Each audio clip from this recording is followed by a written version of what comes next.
श्रीमन नारायण। आज हम एक बहुत ही ज्वलंत विषय को लेकर आपके समक्ष प्रस्तुत हुए हैं। काशी विश्वनाथ ज्ञानवापी प्रकरण। सनातन धर्म अथवा उससे द्वेष करने वाले पक्ष और विपक्ष के लोग अभी विविध माध्यमों का आश्रय लेकर अपने अपने कथित धर्म स्थलों पर दावा कर रहे हैं। अब तो इसमें बौद्ध समुदाय भी कूद पड़ा है। हालांकि आप बोध गया जाएंगे तो वहां यही बौद्ध लोग भगवान महादेव की, भगवती तारा की उपासना करते दिख जाएंगे। तिब्बत के मठों में शिवलिंग की उपासना, भगवान गणपति की उपासना, भगवती तारा की उपासना और देवराजेंद्र की उपासना, भगवान कुबेर की उपासना, ये सब करते दिख जाएंगे। लेकिन अभी अभी जो कुछ ताजे ताजे प्रिंट हुए हैं बौद्ध लोग, इन अभिनव बौद्धों में न बुद्ध का ही संप्रदाय दिखता है और न विशुद्ध वैदिक संप्रदाय ही दिखता है। ये केवल एक विद्वेष फैलाने के उद्देश्य से सनातनी स्थलों पर दावा करते जा रहे हैं। और कोई आज से नहीं है, ये बहुत पहले से करते आ रहे हैं। यहां तक कि युवाओं के कथित आदर्श, एकदम डाउनलोडेड महापुरुष विवेकानंद, उनके अनुसार भी जो जगन्नाथपुरी, जो उड़ीसा में विद्यमान है भगवान जगन्नाथ, वो भी बौद्ध मठ था पहले और बाद में ब्राह्मणों ने उस पर कब्जा करके उसको जगन्नाथ मंदिर बना दिया। ये तो विवेकानंद का विचार है। तो कई बार क्या होता है कि बाहर से जो व्यक्ति बहुत अच्छा दिखता है, बहुत वरेण्य दिखता है, अंदर की वास्तविकता कुछ और होती है। इस प्रकरण पर हम कभी बाद में बोलेंगे, उस पर एक अलग से मुझे वक्तव्य जारी करना होगा। और यहां भी ज्ञानवापी प्रकरण में भी वही हो रहा है। चंद्रचूड़ इत्यादि क्या फैसला करेंगे? जो भी अदालतें बैठी हैं, चंद्रचूड़ हो या और भी कोई न्यायाधीश के नाम पर बैठे हुए हों, क्या फैसला करेंगे? इनका अपना जीवन जो है सो न्यायाधीशों का शराब में, व्यभिचार में, सट्टेबाजी में और राजनेताओं की चापलूसी में और पूरा का पूरा गिरोह चलाने में लगा रहता है। ये बात वो भी जान रहे हैं, ये बात जनता भी जान रही है। बस ये चाहते हैं कि जनता ये सब बोले नहीं, कोर्ट की अवमानना का केस लगा देंगे। नहीं तो कोर्ट की अवमानना जो है, देखिए, कोर्ट तो अफगानिस्तान में भी थी, कोर्ट पाकिस्तान में भी है, कोर्ट श्रीलंका में भी है, कोर्ट फ्रांस में भी है, कोर्ट स्वीडन में भी है, और हर जगह की अदालत अवमानना का एक ठोकती जाती है दावा उस पर। लेकिन वही अगर सामने वाला को ज्यादा ही उग्र हो जाए, हिंसक हो जाए, तो यही अदालतें लिख कर दे देती हैं कि भैया हमारी जान छोड़ दो, हम इस पर कोई फैसला नहीं सुनाएंगे।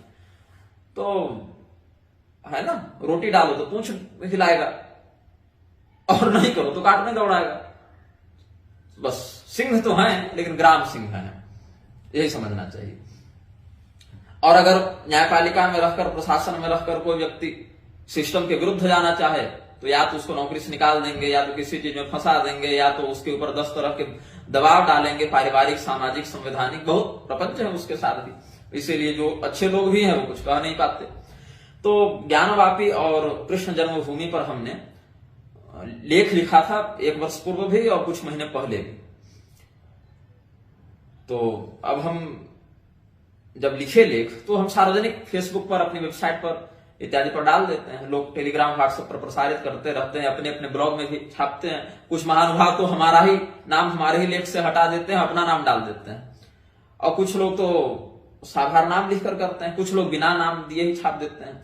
तो ठीक है, अब इंटरनेट के जमाने में इतना प्लेगरिज्म चलता है। सर्वप्रथम हम ज्ञानवापी पर चर्चा करते हैं। अब ज्ञानवापी में जो है ना, जांच नहीं हो रही है, थेथरई हो रही है। थेथरई इसीलिए हो रही है क्योंकि देखिए, न्यायपालिका को डर है, न्यायपालिका को डर है मुसलमानों का, नेताओं को डर है अपने वोट बैंक के खिसकने का, और हिंदुओं को डर है न्यायपालिका का। तो कुल मिला के सबको सब पता है कि वहां क्या है, क्या नक्काशी है, क्या संरचना है, क्या इतिहास है, सब जानते हैं। लेकिन क्या है, ये थेथरई पर उतरे हुए हैं। और थेथरई का इलाज मुख से नहीं होता है। खड़ग हस्ते न दुर्जना, चाणक्य का एक नियम है। आचार्य चाणक्य ने कहा कि दुर्जन व्यक्ति बात से नहीं, दुर्जन व्यक्ति रात से समझता है। अब दुर्जन व्यक्ति तो खाकी वर्दी में भी आ सकता है, और दुर्जन व्यक्ति तो काला कोट पहन के भी आ सकता है, और दुर्जन व्यक्ति सफेद कुर्ता पैजामा पहन के भी आ सकता है, और दुर्जन व्यक्ति गोल टोपी या केसरिया बाना पहन के भी आ सकता है। जो व्यक्ति दुर्जन है वो अपने दुर्जनता को साधु सिद्ध करने के लिए, उसकी वैधता सिद्ध करने के लिए चाहे जो वेश बना ले, जिस पद का प्रयोग कर ले, जैसा भी वो नाटक कर ले। तदवत सज्जन व्यक्ति भी किसी भी रूप में व्यक्ति को देख सकते हैं। तो ज्ञानवापी पर जो हो रहा है उसको हमको जांच नहीं समझते, उसको हम एक थिएटर ही समझते हैं, एक नाटक समझते हैं, और उस नाटक में उपहास हिंदुओं का हो रहा है। फिर भी अब कहां पर क्या है नक्काशी, कहां पर क्या खुदाई है, वो तो पुरातत्वविदों का विषय है। मैं पुरातत्वविद्ता रुचि तो है, लेकिन ऑथराइज कोई कहे कि आधिकारिक पुरातत्वविद है आप, तो ऐसा मैं नहीं दावा करता।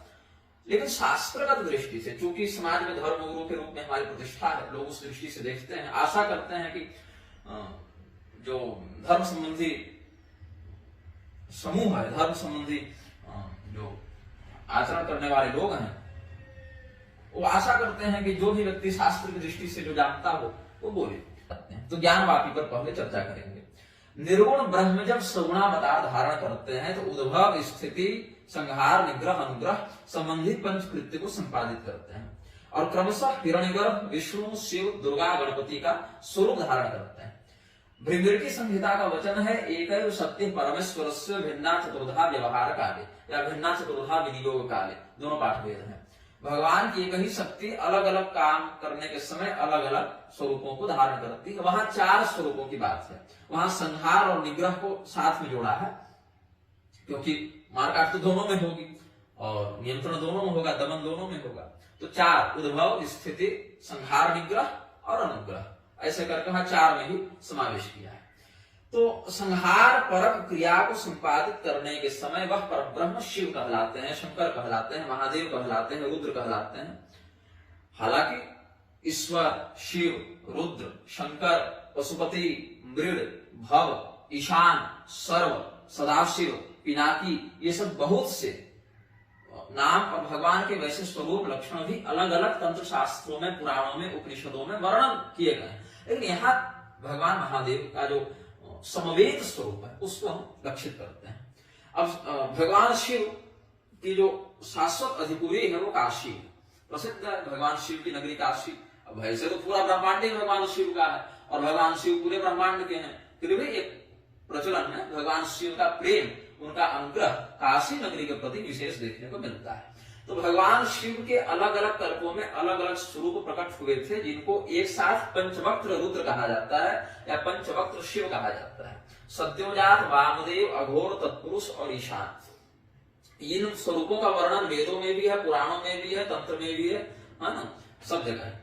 तो अब कालांतर में क्या हुआ कि ये 5 स्वरूप अलग अलग ही प्रतिष्ठित हुए हैं, अथवा एक ही साथ भगवान शिव के 4 दिशाओं में और ऊपर की ओर ऐसे करके 5 मुख के रूप में भी प्रकट हुए हैं। अग्नि पुराण के 304 अध्याय श्लोक 25-26 में देखें, पूर्वे तत्पुरुष श्वेतो अघोरोष्ट भुजोसितः चतुर्बाहुमुखः पीतः सद्यो जातश्च पश्चिमे वामदेव स्त्रीविलासी चतुर्वक्त्र भुजोरुणः सौम्ये पंचास्य ईशाने ईशानः सर्वतः स्थितः। ऐसे करके किसका कितना मुख है, किसका किस दिशा की ओर मुख है, किसका क्या रंग है, ऐसे करके लाल, पीले, सफेद, काले, धूम्र वर्ण के, ऐसे करके बहुत विस्तार से अन्य शास्त्रों में भी वर्णन आपको मिलेगा। अब ये 5 जो स्वरूप थे भगवान शिव के, ये 5 स्वरूप कालांतर में 5 सिंहासनों पर स्थापित हुए। जैसे भगवान शंकराचार्य जी के शास्त्रों तो 5 पीठ वर्णित हैं, 4 तो प्रसिद्ध हैं, और शिव रहस्य, मार्कंडेय संहिता इत्यादि के अनुसार कांची में भी उनकी एक पीठ बताई गई है। तो द्वारका पीठ, गोवर्धन पीठ, ज्योतिष पीठ, श्रृंगेरी पीठ और कांची पीठ, ऐसे करके 5 प्रधान पीठों की बात। और सूक्ष्मांतर भेद से 3 और पीठ होते हैं जो बाहर से नहीं होने चाहिए, वो यौगिक पीठ है। लेकिन अब ठीक है, अब तो 75 पीठ बना के लोग घूम रहे हैं, उस पर हम बहुत पहले भी कहे हैं, लिखे भी हैं, आज भी कहते हैं। ऐसे ही भगवान शिव के ये 5 वक्त्र जो हैं, इनसे जो वीर शैव, लिंगायत, कापालिक, काला मुख, ऐसे करके जो संप्रदाय हुए थे शैव मत में, शैवागमों के अनुसार, उसमें 5 जो वक्त्र हुए शिव जी के, सद्योजात, तत्पुरुष, ईशान, अघोर, वामदेव, ये 5 गद्दियों पर बैठे, 5 सिंहासनों के, 5 पीठों के अधिपति हुए। और इन 5 पीठों में 5 गुरु बैठे, 5 आचार्य बैठे। उनके क्या नाम है? भगवान शिव के ही अंश से इन पांचों शैवाचार्यों का प्रादुर्भाव बताया जाता है। इन पांचों के नाम हैं जगत गुरु रेणुकाचार्य, जगत गुरु दारुकाचार्य, जगत गुरु एकोरोमाचार्य, जगत गुरु पंडिताचार्य, जगत गुरु विश्वाचार्य। ये पांच जगत गुरुओं को भगवान शिव ने अपने 5 सिंहासनों का अधिपति बनाकर शैव मत की रक्षा की, प्रवर्तन किया। जैसे भगवान रंगनाथ के माध्यम से श्री संप्रदाय का कलयुग में संप्रदाय पुरस्सर उसका प्रवर्तन हुआ, ऐसे ही जगत गुरु रेणुकाचार्य जी के माध्यम से शैव मत का प्रवर्तन कलयुग में प्रधानता से बताया जाता है। हालांकि ये पांचों जो हैं ये इस भौतिक जगत के काल परिमाण में सीमित नहीं है। जैसे गुरु गोरक्षनाथ है, उनका चारों युगों में वर्णन मिलता है।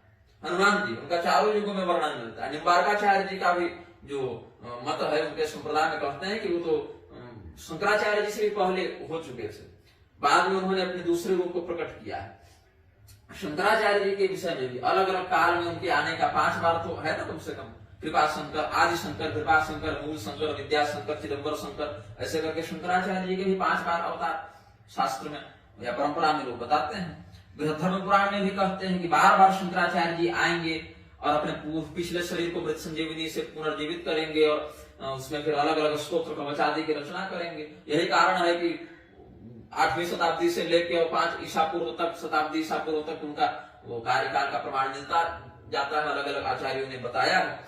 तो रेणुकाचार्य, दारुकाचार्य, एकोरोमाचार्य, पंडिताचार्य और विश्वाचार्य, ये 5 शैव मत के जगत गुरुओं को भगवान शिव ने अपने 5 सिंहासनों का अधिपति बनाया। इसमें जगत गुरु रेणुकाचार्य के द्वारा भगवान आदि शंकराचार्य को पंचचंद्रमौलीश्वर लिंग देने का भी परंपराओं में वर्णन मिलता है। अब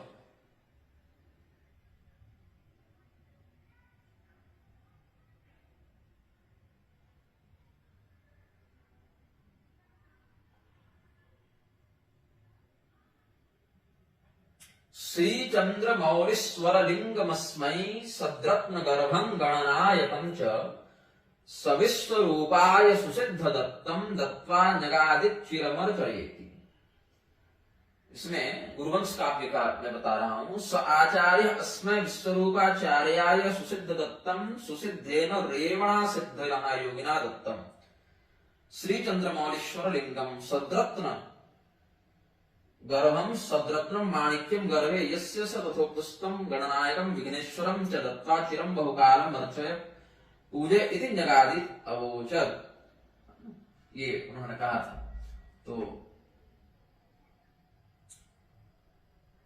रेवण सिद्ध, जिनको लिंगायत जो है वो ये रेणुकाचार्य भी कहते हैं जहां तक हमको जानकारी, और गोरक्षनाथ जी के संप्रदाय में भी रेवणनाथ करके उनकी मान्यता है। रेवण नाम के एक सिद्ध वहां भी हुए हैं। तो अब मैं बता रहा था इसमें क्या है, 5 सिंहासन कहां कहां हुए, तब बताते हैं। प्रथम सिंहासन को कहते हैं वीर सिंहासन।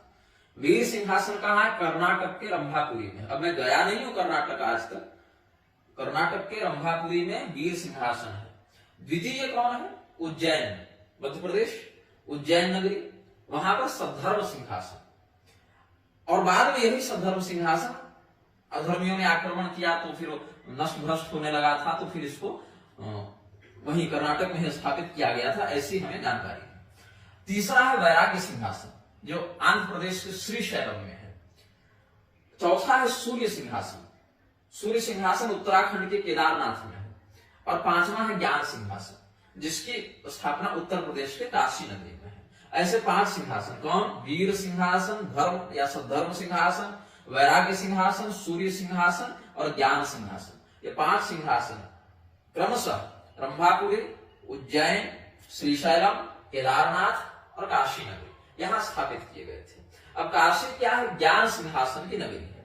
और भगवान विश्वनाथ ने स्कंद पुराण के काशी खंड में भी जो अपना प्रासाद का मानचित्र बताया है कि कहां पर क्या क्या, वहां कहते हैं 5 मंडपों की बात है। मुक्ति मंडप, ऐश्वर्य मंडप, निर्वाण मंडप, श्रृंगार मंडप और ज्ञान मंडप। अब ज्यादा विकास करने के चक्कर में सरकार ने जो कॉरिडोर बनवाया उसमें पता नहीं कौन से मंडप बचे, नष्ट भ्रष्ट हुए, आक्रमणकारियों के द्वारा कुछ तबाह किए गए, कुछ सरकार के द्वारा तबाह किए गए, वो सब तो हम उतना कभी नहीं देख पाए हैं। लेकिन ये 5 मंडप शास्त्रीय हैं, इनकी वहां प्रतिष्ठा होनी चाहिए। यदि नहीं है तो उनका पुनर्निर्माण करवा के शुद्ध विधा से उनकी प्रतिष्ठा करनी चाहिए, और है तो उनका संरक्षण किया जाना चाहिए। अब स्वनाम धन्या राजमाता अहिल्याबाई होलकर ने जब विश्वनाथ मंदिर का पुनर्निर्माण करवाया था तो उसमें लिखवाया था, विश्वेश्वरस्य रमणीयतरम सुमंदिरम श्री पंचमंडपयुतम सदृशम च वेश्म। तो पंचमंडपयुतम जो है वो उस समय तक तो था, अब अभी पता नहीं क्या स्थिति है। और कृत्य कल्पतरु का अन्य पुराणों के वचनों का आश्रय लेकर कहते हैं एक कुआं है वहां, ऐसा वर्णन करते हैं कृत्य कल्पतरु ग्रंथ में। तदंधो पूर्वतो लिंगम पुण्यम विश्वेश्वराह्वयम विश्वेश्वरस्य पूर्वेण वृद्ध काले स्वरोहर तस्य पूर्वेण कूपस्तु तिष्ठते सुमहान प्रिये तस्मिन् कूपे जलम स्पृश्य पूतो भवति मानव। कूप की स्थिति स्पष्ट करते हैं। विश्वेश्वर भगवान के पूर्व दिशा में वृद्धकालेश्वर महादेव हैं, उनसे पूर्व दिशा में एक बहुत विशाल कुआं है, और कुएं का जल बहुत पवित्र है, उसका स्पर्श करके व्यक्ति पवित्र होता है। अब कूप की स्थिति स्पष्ट कर दिया, फिर बताया कि उस कूप की रक्षा करने के लिए देवाधिदेव भगवान महादेव की आज्ञा से पश्चिम दिशा में भगवान दंडपाणी नियुक्त है। अब दंडपाणी कौन है, इस पर थोड़ा मतभेद है, क्योंकि कहीं कहीं दंडपाणी सुभैरव यह भी कहा गया है, कहीं कहीं दंडपाणी दिवांतक, कहीं यमराज को भी दंडपाणी कहा गया है। और दंडपाणी एक भगवान विष्णु के भी अवतार हैं, इनके बारे में बड़े कम लोग जानते हैं। तो दंडपाणी जो दंडनायक कहलाते हैं या दंडेश्वर कहलाते हैं, ये भगवान विष्णु के भी एक अवतार है। लेकिन यहाँ पर हम मानकर चलते हैं यहाँ भैरव का ही कोई स्वरूप है दंडपाणी के रूप में। और दंडपाणी क्या करते हैं, कहां है, तो कहे पश्चिम दिशा में। कुएं के 4 रक्षक हैं, पश्चिम दिशा में दंडपाणी है, पूर्व दिशा में तारकेश्वर है, उत्तर दिशा में नंदीश्वर है, और दक्षिण दिशा में महाकाल विद्यमान है। दंडपाणिस्तु तत्रस्थो रक्षते तज्जलम सदा पश्चिमं तीरमासाद्यो देव देवस्य शासनात् पूर्वेण तारको देवो जलम रक्षति सर्वदा नंदीशस्तुत्तरेण एव महाकालस्तु दक्षिणे। अब ज्ञान मंडप जैसे ज्ञान वापी है, वापी कहते हैं कुएं को, वापी शब्द संस्कृत का है, कूप को भी वापी कहा गया है, अथवा कहीं कहीं जलाशय को भी वापी कह देते हैं, लेकिन वापी शब्द कूप के लिए भी प्रयुक्त है। तो ज्ञान मंडप की स्थिति कहां है, ज्ञान वापी कुआं है, और ज्ञान मंडप, ज्ञान सिंहासन, ज्ञान संबंधी बहुत कुछ है वहां पर। ज्ञान नाम से सिंहासन है, ज्ञान नाम से कुआं है, ज्ञान नाम से मंडप है ना। तो कहां है, तो ज्ञान सिंहासनाधीश भगवान महादेव ज्ञान का प्रसारण करते हैं ज्ञान मंडप से। काशी खंड देखें स्कंद पुराण के अध्याय 79 के श्लोक 75। ज्ञान मंडप की स्थिति कहां है, शिव स्थान से पूर्व दिशा की ओर है, वहां से ज्ञान सिंहासनाधिपति भगवान महादेव ज्ञान का प्रसारण करते हैं।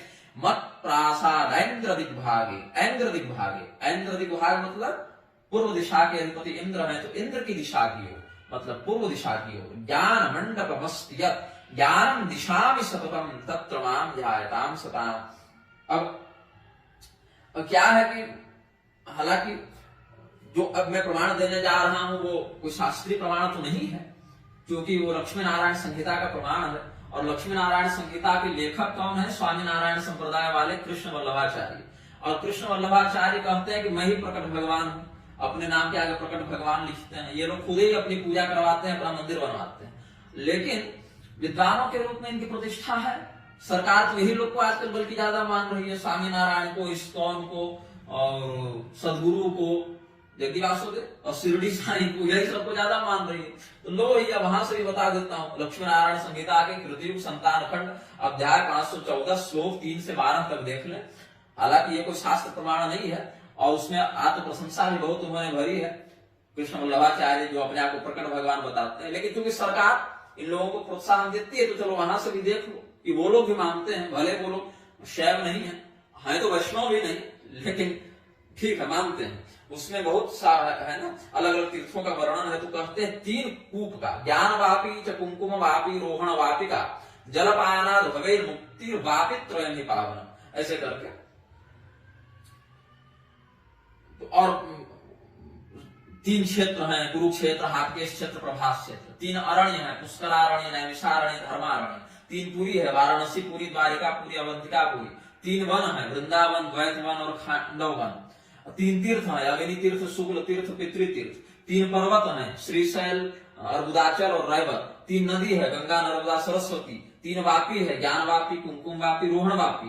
तीन सरोवर है, नारायण सरोवर, इंद्र सरोवर, मान सरोवर। और इनका सेवन करने वाला व्यक्ति सभी कामनाओं का उपभोग करके मोक्ष को प्राप्त होता है। तीन ग्राम है, काल ग्राम या कलाप ग्राम, जहां कल्कि भगवान वाला, शालक ग्राम और नंदी ग्राम। तो ऐसे करके वो अपना तीन तीन का बताते गए हैं। तो वहां ज्ञान वापी का भी नाम उनके लिए मान्य है। लेकिन अब जो शास्त्रीय प्रमाण है उनकी चर्चा करते हैं, क्योंकि हमारा उद्देश्य वही है। स्कंद पुराण के वैष्णव खंड के बद्रिकाश्रम महात्म्य के अध्याय पहले में ही, प्रारंभ में ही आप 29 से 31 श्लोक तक देखें। असी वरुणयोर मध्ये पंचक्रोश्याम महाफलम अमरा मृत्यु विक्षंति का कथा इतरे जना मणिकर्ण्याम ज्ञानवाप्याम विष्णुपादो दखे तथा हृदय पंचनदे स्नात्वा नमातुस्तनको भवेत् प्रसंगे नापि विश्वेशं दृष्ट्वा काश्याम षडानन मुक्ति प्रजायते पुंसाम जन्म मृत्यु विवर्जिता। भगवान कहते हैं, हे कार्तिकेय, असी और वरुणा दो नदियां हैं, उन्हीं के मध्य वाराणसी है। तो असी और वरुणा के मध्य भाग में 5 कोस के परिमाण वाले क्षेत्र का महान फल है। अभी भी पंचकोशी परिक्रमा लोग करते हैं।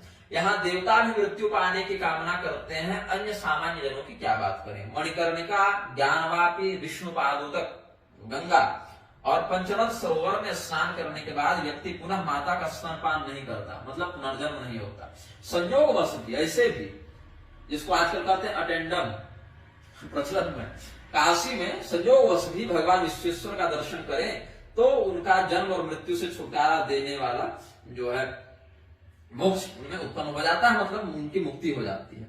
भगवान शिव स्वयं बता रहे हैं। स्कंद पुराण के काशी खंड के अध्याय 79 के श्लोक 68 से 70 को देखें। जल क्रीड़ां सदा कुर्यां ज्ञान वाप्यां सहोमया यदम उपान मात्रेण ज्ञानम जायेत निर्मलम तज्जल क्रीडन स्थानम मम प्रीतिकरम महत् अमुस्मिन् राज सदने जाड्य हृद जलपूरितम तत्प्रासाद पुरोभागे मम श्रृंगार मंडपः श्रीपीठम तद्हि विज्ञेयम निःश्रीक श्री समर्पणम।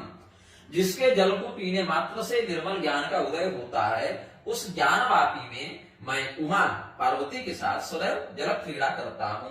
भगवान शिव कह रहे हैं, मेरी जल क्रीड़ा का वह स्थान मुझे बहुत प्रसन्नता देता है। इसी राजमहल में जड़ता का हरण करने वाला जल से भरा मेरा वह स्थान है, उसके सामने मेरा श्रृंगार मंडप है। श्रृंगार गौरी इत्यादि का भी पूजन है ना, अभी भी श्रद्धालु कर रहे हैं। अब तो न्यायपालिका और प्रशासन के चक्कर में सब बंद हो गया।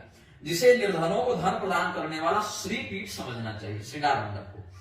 पद्म पुराण में भी ऐसे ही देवर्षि नारद ने एक ब्राह्मण और राक्षसियों का संवाद वर्णित किया है, उत्तराखंड में आपको मिलेगा। राक्षसियों ने ब्राह्मण देवता से प्रश्न किया कि ब्राह्मण देवता आपने किन किन तीर्थों में भ्रमण किया है। बहुत से तीर्थों का नाम बता रहे थे, उसमें ज्ञानवापी इत्यादि का भी उन्होंने वर्णन किया है। पद्म पुराण के उत्तरखंड के अध्याय 208 श्लोक 35 से 37 तक आप देखें। तत्र स्नानादिकं कर्म निशाचर्यः कृतं मया ततः काशी महं प्राप्तो राजधानी उमापते नत्वा विश्वेश्वरं देवं बिन्दुमाधवमेव च स्नातं मणिकर्णिकायां ज्ञानवाप्यां च भक्तितः त्रिरात्रि मुसितस्तत्र प्रयागं पुनरागमम्। ब्राह्मण देवता राक्षसियों को बता रहे हैं।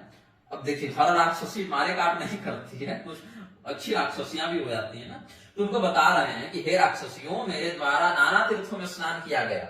उसके बाद घूमते फिरते हम भगवान महादेव, उमापति महादेव की राजधानी काशी में आए। वहां भगवान विश्वनाथ का दर्शन किया, विश्वेश्वर भगवान का दर्शन किया, भगवान बिंदु माधव को प्रणाम किया, फिर भक्ति पूर्वक मणिकर्णिका में और ज्ञानवापी में स्नान किया और वहां 3 रात्रि हम व्यतीत किए और फिर वहां से प्रयागराज आ गए। तो इससे सिद्ध होता है कि आदि काल से ज्ञानवापी का महत्व बना हुआ है। पहले से भी लोग ज्ञानवापी शब्द से ही उस तीर्थ को जानते थे, उसका उसी रूप में सेवन करते थे, संरक्षण करते थे, शास्त्रोक्त विधि से लाभान्वित होते थे। स्कंद पुराण के काशी खंड के अध्याय 100 श्लोक संख्या 67 से 72 तक देखें। गौरी यात्रा निकलती थी काशी में। अब पता नहीं अभी क्या स्थिति है, लेकिन शास्त्रीय वर्णन है। अतः परं प्रवक्ष्यामि गौरी यात्रा मनुत्तमाम शुक्ल पक्षे तृतीयायाम या यात्रा विश्व वृद्धिदा गोवृक्ष तीर्थे सुस्नाय मुख निर्मालिकां व्रजेत् ज्येष्ठा वाप्यां नरः स्नात्वा ज्येष्ठा गौरीं समर्जयेत् सौभाग्य गौरी संपूज्या ज्ञान वाप्यां कृतोदकैः ततः श्रृंगार गौरीं च तत्रैव च कृतोदकैः स्नात्वा विशाल गंगायां विशालाक्षीं ततो व्रजेत् सुस्नातो ललिता तीर्थे ललितामर्चयेत् ततः स्नात्वा भवानी तीर्थेऽथ भवानीं परिपूजयेत् मंगला च ततोऽभ्यर्च्या बिंदु तीर्थ कृतोदकैः ततो गच्छेन् महालक्ष्मीं स्थिर लक्ष्मी समृद्धये इमां यात्रां नरः कृत्वा क्षेत्रेऽस्मिन् मुक्ति जन्मनि। गौरी यात्रा। अब मैं विश्व की वृद्धि करने वाली अत्यंत उत्तम गौरी यात्रा को कहने जा रहा हूँ। शुक्ल पक्ष की तृतीया को मुख निर्मालिका में जाकर ज्येष्ठा वापी में स्नान करके व्यक्ति ज्येष्ठा गौरी भगवती का पूजन करे। फिर ज्ञान वापी में जाकर, अच्छा ज्येष्ठा गौरी कौन है, इसमें कुछ लोग कहते हैं भगवती गंगा को ही ज्येष्ठा गौरी बताया गया है। ज्येष्ठा गौरी क्योंकि गौरी की बड़ी बहन है गंगा, इसीलिए ज्येष्ठा गौरी के नाम से उनको भी बताया गया है, ऐसा भी मत है। फिर ज्ञान वापी में जाकर उसके जल से सौभाग्य गौरी की पूजा करनी चाहिए, वहीं पर उसी जल से श्रृंगार गौरी की पूजा भी करे। विशाल गंगा में स्नान करके विशालाक्षी देवी के पास जाए। ललिता तीर्थ में विधिवत स्नान करके ललिता देवी का पूजन करे। फिर भवानी तीर्थ में स्नान करके भवानी की पूजा करे। बिंदु तीर्थ के जल से मंगला देवी की पूजा करे और स्थिर लक्ष्मी की वृद्धि के लिए महालक्ष्मी के पास जाए, ऐसा वहां पूजन करे। इस यात्रा को करके व्यक्ति इस क्षेत्र में इसी जन्म में मुक्ति को प्राप्त कर जाता है। और देखिए स्कंद पुराण में अब काशी खंड अध्याय 69 श्लोक 53 से 56 देखिए। आकाशात् तारकाल लिंगम ज्योति रूप विहागतम ज्ञान वाप्या पुरोभागे तल्लिंगम तारकेश्वरम तारकम ज्ञान माप्येत तल्लिंगस्य समर्चनात् ज्ञान वाप्यां नरस्नात्वा तारकेशम विलोक्य कृत संध्यादि नियमः परितर्प्य पितामहान् धृत मौन व्रतो धीवान् न्यावल्लिंग विलोकनम् मुच्यते सर्व पापेभ्यः पुण्यं प्राप्नोति शाश्वतम् प्रान्ते च तारकम ज्ञानम यस्मात् ज्ञानाद् विमुच्यते। भाव है श्लोकों का, आकाश मंडल से जो तारक लक्षण तारे के समान लक्षण वाला ज्योतिष स्वरूप लिंग आया, जो ज्ञान वापी के सामने वाले भाग में तारकेश्वर नाम से स्थित है। और पहले बता दिए थे तारकेश्वर वृत्तकालेश्वर ये सब का वर्णन किया ना हमने। इस लिंग की पूजा करने से व्यक्ति को तारने वाले ब्रह्म ज्ञान की प्राप्ति होती है। ज्ञान वापी में स्नान, तारकेश्वर भगवान का दर्शन, संध्या आदि नियम, पूर्वजों का तर्पण करके मौन व्रत को धारण करने वाला व्यक्ति जब तक उस तारकेश्वर शिवलिंग का दर्शन करता है, उतने में सभी पापों से मुक्त होकर शाश्वत पुण्य को प्राप्त करता है। अंत में उद्धार करने में समर्थ ज्ञान को प्राप्त करके हृदय ज्ञानानंद मुक्ति और ज्ञान महेश्वरादिक्षेत, तो भगवान महेश्वर की कृपा से उद्धार करने वाले ज्ञान को प्राप्त करके उसी ज्ञान से फिर मुक्त हो जाता है। अब स्कंद पुराण में महर्षि अगस्त्य ने कुमार कार्तिकेय से स्कंद भगवान से प्रश्न किया है कि देवता भी जिसकी प्रशंसा करते हैं वो ज्ञानवापी क्या है। तब भगवान स्कंद बताते हैं आपको, स्कंद पुराण के काशी खंड के अध्याय 33 के श्लोक 1 से लेकर 52 के मध्य ये सारे प्रकरण मिलेंगे। अब पूरा का पूरा श्लोक ही हम आपको पढ़ के सुना देते हैं, बाद में उसका सार बता देंगे। अगस्त्य उवाच स्कंद ज्ञानोदतीर्थस्य माहात्म्यं वद सांप्रतम ज्ञानवापीं प्रशंसन्ति यतः स्वर्गो कसोप्यलम्। स्कंद भगवान कहते हैं, स्कंद उवाच घटोद्भव महाप्राज्ञ शृणु पाप प्रणोदिनीं ज्ञानवाप्याः समुत्पत्तिं कथ्यमानां मयाधुना अनादि सिद्धे संसारे पुरादेव युगे मुने प्राप्तः कुतश्चित् दीशानश्चरन् स्वैरमितस्ततः न वर्षन्ति यदाभ्राणि न प्रावर्तन्त निम्नगाः यदा जलाभिलाषो न यदा स्नानपानादिकर्मणि क्षारस्वादुदयोरेव यदा सिज्जनदर्शनम् पृथिव्यां नरसंचारे वर्तमाने क्वचित् क्वचित् निर्वाण कमलाक्षेत्रं श्रीमदानन्दकाननं महाश्मशानं सर्वेषां बीजानां परमूषणम् महास्वयं सुप्तानां जन्तूनां प्रतिबोधकं संसार सागरावर्त पतज्जन्तु तरण्डकं यातायाताति संखिन्न जन्तु विश्राम मंडपम अनेक जन्म गुणित कर्म सूत्रच्छिराक्षुरम् सच्चिदानंद निलयं परब्रह्म रसायनं सुख संतान जनकं मोक्ष साधन सिद्धिदं प्रविश्य क्षेत्र में तत्स ईशानो जटिलस्तदा रसत्रिशूल विमल रश्मिजाल समाकुल। फिर आगे थोड़ा और बढ़कर सारा श्लोक बोलेंगे तो बहुत लंबा हो जाएगा, प्रधान प्रधान बता दे रहा हूं और संदर्भ बता दिया है। विद्यजन ग्रंथ से सीधे ही प्राप्त कर सकते हैं प्रमाण।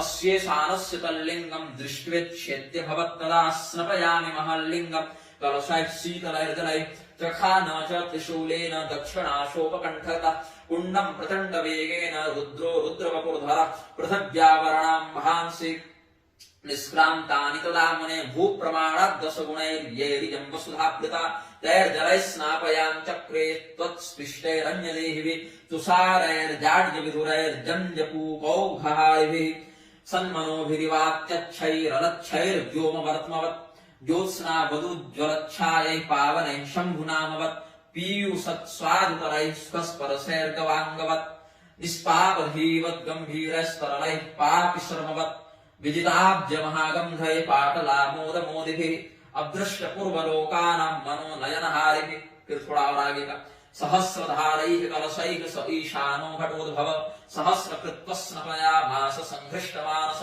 ततः प्रसन्नो भगवान् विश्वात्मा विश्वलोचनः तमुवाच तदेशानं रुद्रं रुद्रवपुर्धरं तव प्रसन्नोऽस्मीशान कर्मणानेन सुब्रत गुरुणानन्यपूर्वेण ममाति प्रीतिकारिण ततस्त्वं जटिलेशान वरं ब्रूहि तपोधन अदेयं न तवास्त्यज्य महोद्यमपरायण। ईशान उवाच यदि प्रसन्नो देवेश वरयोग्योऽस्म्यहं यदि तदेतदतुलं तीर्थं तव नाम्नास्तु शङ्कर। विश्वेश्वर उवाच त्रिलोक्यां यानि तीर्थानि भूर्भुवस्वस्थितान्यपि तेभ्यो क्षुरेभ्यस्तीर्थेभ्यः शिवतीर्थमिदं परम्। शिवज्ञानमिति ब्रूयुः शिवशब्दार्थचिन्तकाः तच्च ज्ञानं द्रवीभूतमिह मे महिमोदयात् अतो ज्ञानोदनामैतत्तीर्थं त्रैलोक्यविश्रुतम् अस्य दर्शनमात्रेण सर्वपापैः प्रमुच्यते। ज्ञानोदतीर्थसंस्पर्शादश्वमेध फलं लभेत् स्पर्शनाचमनाभ्यां च राजसूयाश्वमेधयोः फल्गुतीर्थेन रस्नात्वा सन्तर्प्य च पितामहान् यत्फलं समवाप्नोति तदत्र श्राद्धकर्मणा गुरुपुष्यासिताष्टम्यां व्यतिपातो यदा भवेत् तदात्र श्राद्धकरणाद् गयाकोटिगुणं भवेत्। यत्फलं समवाप्नोति पितॄन् सन्तर्प्य पुष्करे तत्फलं कोटिगुणितं ज्ञानतीर्थेति लोदकैः सन्निहत्यां कुरुक्षेत्रे तमोग्रस्ते विवस्वति। यत्फलं पिण्डदानेन तज्ज्ञानोदे दिने दिने पिण्डनिर्वपणं येषां ज्ञानतीर्थे सुतैः कृतम् मोदं ते शिवलोके ते यावदाभूत सम्प्लवम्। अष्टम्यां च चतुर्दश्यानुपवासीनरुत्तमः प्रातः स्नात्वाथ पीताम्भस्त्वं तरलिङ्गमयो भवेत्। एकादश्यानुगोष्यात्र प्राश्नातिथिलुकत्रयम् हृदये तस्य जायन्ते त्रीणि लिङ्गान्यसंशयम्। ईशानतीर्थे यस्नात्वा विशेषात् सोमवासरे सन्तर्प्य देवर्षिपितॄन् दत्त्वा दानं स्वशक्तितः ततः समर्च्य श्रीलिङ्गं महासंभारविस्तरैः अत्रापि दत्त्वा नानार्थान् कृतकृत्यो भवेन्नरः। उपास्य सन्ध्यां ज्ञानोदये यत्पापं काललोपजम् क्षणेन तदपाकृत्य ज्ञानवान् जायते द्विजः।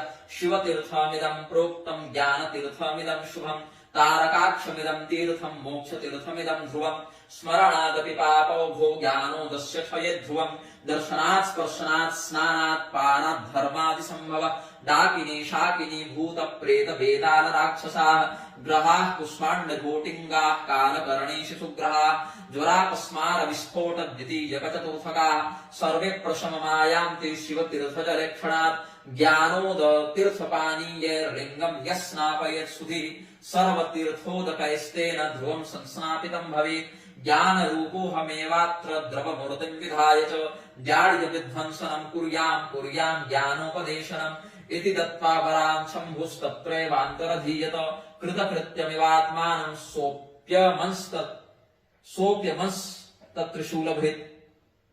ईशानो जटिलो रुद्रस्तत्प्राश्य परमोदकम् अवाप्तवान् परम ज्ञानम येन निरुक्तिमाप्तवान्। कहने का भाव है, बहुत विस्तृत प्रसंग है, सबका अर्थ तो बताना संभव नहीं है। भाव है कि स्कंद भगवान ने स्कंद पुराण में महर्षि अगस्त्य को बताया कि भगवान रुद्र के जैसे 5 हुए ना, पंचवक्त्र रुद्र, ईशान, तत्पुरुष, वामदेव और वो सद्यो जाति 5 हैं। तो ईशान संज्ञा जो स्वरूप है भगवान शिव का, वो संसार में देखे कि जलाभाव हो गया है, पानी नहीं है, संसार में बड़ा अकाल पड़ गया है, पूरा का पूरा जन समुदाय सब आकुल हो रहा है। तब अपने त्रिशूल से उन्होंने ज्ञान वापी का निर्माण किया है। तो ज्ञान वापी का निर्माण भगवान ईशान ने स्वयं अपने त्रिशूल से किया। और वहां पर जब जल की धारा निकली है, वो कूप का निर्माण हुआ, तब वहां से सहस्र धारा के द्वारा उन्होंने भगवान महादेव का अर्चन किया। तो भगवान विश्वनाथ वहां प्रकट हुए, उन्हीं का स्वरूप है। लेकिन भगवान विश्वनाथ प्रकट हुए, बोले वरदान मांगो। तो भगवान ईशान ने कहा कि ये क्षेत्र आपके नाम से प्रसिद्ध हो, तब अद्वितीय हो। तो भगवान विश्वेश्वर ने कहा, विश्वनाथ जी ने कहा कि तीनों लोकों में सर्वोत्तम शिवतीर्थ होगा। इस ज्ञान वापी के जल में स्वयं हम निवास करेंगे और इसके सेवन से हर प्रकार का रोग, पाप, अज्ञान इत्यादि नष्ट होता रहेगा। गया, कुरुक्षेत्र, पुष्कर इत्यादि में जो जो तीर्थ हैं, वहां जो जो पुण्य है, सब यहाँ पर प्रतिष्ठित हो जाएगा। एक ही साथ सब तीर्थों का यहीं पर आपको प्राप्त हो जाएगा। और बाकी विस्तार से तो हमने आपको 50 श्लोक से सब बता दिया है। तो भगवान ईशान जो है वो महादेव जी के 5वें वक्त्रांश हैं, 5वें सिंहासन के अधिपति भी हैं। और ज्ञान सिंहासन भगवान शिव के 5 सिंहासनों में एक है। तो ज्ञान सिंहासनासीन भगवान ईशान ने काशी में ज्ञान मंडप के समीप अपने त्रिशूल से ज्ञान वापी का निर्माण करके उसके जल को भगवान विश्वनाथ की कृपा से आपूर्त करके लोगों के अज्ञान को दूर करने की कृपा की है। ऐसा समुपलब्ध शास्त्र प्रमाणों से परिलक्षित होता है। एक कलावती का उपाख्यान है। कलावती उपाख्यान में क्या है कि पंडित हरिस्वामी थे, उनकी पत्नी थी प्रेमवदा, उनकी लड़की थी सुशीला। तो हरिस्वामी और प्रेमवदा की बेटी सुशीला का अपहरण करने के लिए एक विद्याधर आया था। तो विद्याधर जब अपहरण करके ले जा रहा था तो राक्षसों के साथ उसका युद्ध हुआ, जिसमें उसका प्राणांत हो गया। बाद में वो कन्या कर्नाटक की राजकुमारी बनकर जन्म लेती है, काशी आती है। तो वहां विश्वनाथ भगवान के दक्षिण भाग में स्थित दंडनायक के द्वारा रक्षित ज्ञान वापी के जल का सेवन करती है। तो उसको अपने पिछले जन्म का ज्ञान होता है कि हम पहले सुशीला नाम की ब्राह्मण पुत्री थे, और उसको पूर्वजन्म का जब ज्ञान होता है तो उसका शारीरिक जो बंधन था वो नष्ट हो जाता है, उसको तत्व ज्ञान की प्राप्ति होती है, फिर वो मुक्त हो जाती है। और ये कोई कल्पना नहीं है, ये इतिहास है हमारे देश का। ज्ञान वापी संबंधी ये जो महात्म्य है कोई कल्पना नहीं है, इतिहास है। और बहुत प्रसंग भी बहुत बड़ा है, लेकिन काशी खंड में अध्याय 34 और 35 को मिलाकर हम श्लोक बता दे रहे हैं। ये इतिहास है। भगवान कहते हैं, स्कंद भगवान कहते हैं, कलशोद्भव चित्रार्थम इतिहासम पुरातनम ज्ञान वाप्याम वृत्तम तदाख्यान निशामय कलावती चित्रपटि पश्यम तीर्थम मुहुर्मुहुः ज्ञान वापी ददर्शाथ श्री विश्वेश्वर दक्षिणे यदं सततं रक्षेद दुर्वृत्तात् दंडनायकः संभ्रमो विभ्रमश्चासो दत्त्वा भ्रांतिं गरीयसीं योष्टमूर्तिर्महादेवः पुराणे परिपठ्यते तस्यै शाम्भुमयी मूर्तिर्ज्ञानदा ज्ञानवापिका। अष्टमूर्ति महादेव का जो है ना, जो विष्णु पुराण में भी है, शिव पुराण में भी है, उपनिषदों में भी है, तो उनका जो है यह जलमय विग्रह है, ये जलात्मक प्रारूप है और ज्ञान देने वाली ये ज्ञान वापी है। नेत्रयोरतिधिकृत्य ज्ञान वापी कलावती कदम्ब कुसुमाकारं बभार क्षणतस्तनुम्। फिर कलावती को याद आया, कलावत्युवाच एतस्मात् जन्मनः पूर्वमहं ब्राह्मण कन्यका उपविश्वेश्वरं काश्यां ज्ञान वाप्यां रमे मुदा जनको में हरिस्वामी जनयित्री प्रेमवदा। फिर आगे कर्नाटक नृपतेः कन्या बभूवाहं कलावती इति ज्ञानम् अमोद्भूतं ज्ञान वापी क्षणात् क्षणात् इति तस्यावच श्रुत्वा सापि बुद्धे शरीरिणे ताश्च तत्परिचारणीयः प्रहृष्टास्यास्तदा भवन् प्रोचुष्टां प्रतिपत्याथ पुण्यशीलां कलावतीम् अहो कथम निशालभ्या यत्र भावोऽयमिदृशः दीर्घजन्मतेषां वर्तेऽस्मिन् येर नैक्ष ज्ञान वापिका। वो राजकुमारी जो कर्नाटक की राजकुमारी थी, उसकी जो सहेली थी, सेविका थी, अंगरक्षिकाएं थी, वो सब जब जानती हैं कि ज्ञान वापी के प्रभाव से इसको अपने पिछले जन्म का स्मरण हुआ है, तब तो ज्ञान हो गया, तब कहती हैं कि ऐसे व्यक्ति को धिक्कार है जिसने ज्ञान वापी का दर्शन नहीं किया, इसके जल का सेवन नहीं किया। तदा प्रभृति लोकेत्र ज्ञान वापी विशिष्यते सर्वेभ्यः तीर्थमुखेभ्यः प्रत्यक्ष ज्ञानदा मुनि सर्व ज्ञानमयी चैसा सर्वलिंगमयी शुभा साक्षात् शिवमयी मूर्तिर्ज्ञानकृत ज्ञान वापिका संति तीर्थान्यनेकानि सद्यः शुचिकराण्यपि परंतु ज्ञान वाप्या हि कलां नारहन्ति षोडशीं ज्ञान वाप्या समुत्पत्तिं यः श्रोष्यति समाहितः न तस्य ज्ञान विभ्रंशो मरणे जायते क्वचित् महाख्यानमिदं पुण्यं महापातकनाशनं महादेवस्य गौर्याश्च महाप्रीति विवर्धनं पठित्वा पाठयित्वा वा श्रुत्वा वा श्रद्धयान्वितः ज्ञानवाप्याः शुभाख्यानं शिवलोके महीयते। भगवान नारायण के ज्ञानावतार हैं वेदव्यास जी महाराज। वेदव्यास जी हालांकि चिरंजीव भी हैं, वो तो अभी भी हैं, लेकिन एक महाभारत का काल उनका सार्वकालिक माना जाता है। तो उनके समय भी ज्ञानवापी यथावत थी। उनके समक्ष, ज्ञानवापी के समक्ष भगवान की प्रसन्नता के लिए वेदव्यास ने भजन कीर्तन नृत्य सब किया है और स्वयं वर्णन किया। स्कंद पुराण के काशी खंड के 95वें अध्याय में देखिए, व्यासो विश्वेश भवनम समायात सुहृष्टवत ज्ञानवापी पुरोभागे महाभागवत सह विराजमान सत्कंठ तुलसी वरदामभि स्वयं तालधरो जात स्वयं जात सुनर्तकः वेणुवादन तत्त्वज्ञ स्वयं श्रुतिधरो भवत् नृत्यं परिसमाप्यर्थम व्यासः सत्यवती सुतः। अब ज्ञानवापी शब्द और सनातन धर्म के ग्रंथों में उसका वर्णन देखकर कोई भी समझ सकता है कि वहां क्या मंदिर है कि मस्जिद है। और ज्ञानवापी शब्द और उसका वर्णन केवल सनातन धर्म के ग्रंथों में ही मिलता है।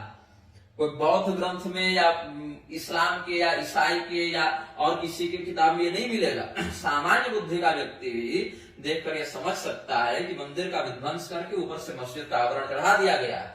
सनातन धर्म से इतर मतों की पुस्तकों में ज्ञानवापी शब्द या उसका प्रभाव या उसका वर्णन नहीं मिलता है, जहां तक हमको जानकारी। और कितनी हास्यास्पद बात है कि लोग दावा करने लगे हैं कि मूर्ति भंजक विचारधारा के आक्रांताओं ने पहले सनातनी वास्तु शैली में निर्माण प्रारंभ किया और फिर गुंबद लगा के उसका नाम ज्ञानवापी रख दिया और क्या कि अंदर बैठ के नमाज पढ़ने लगे।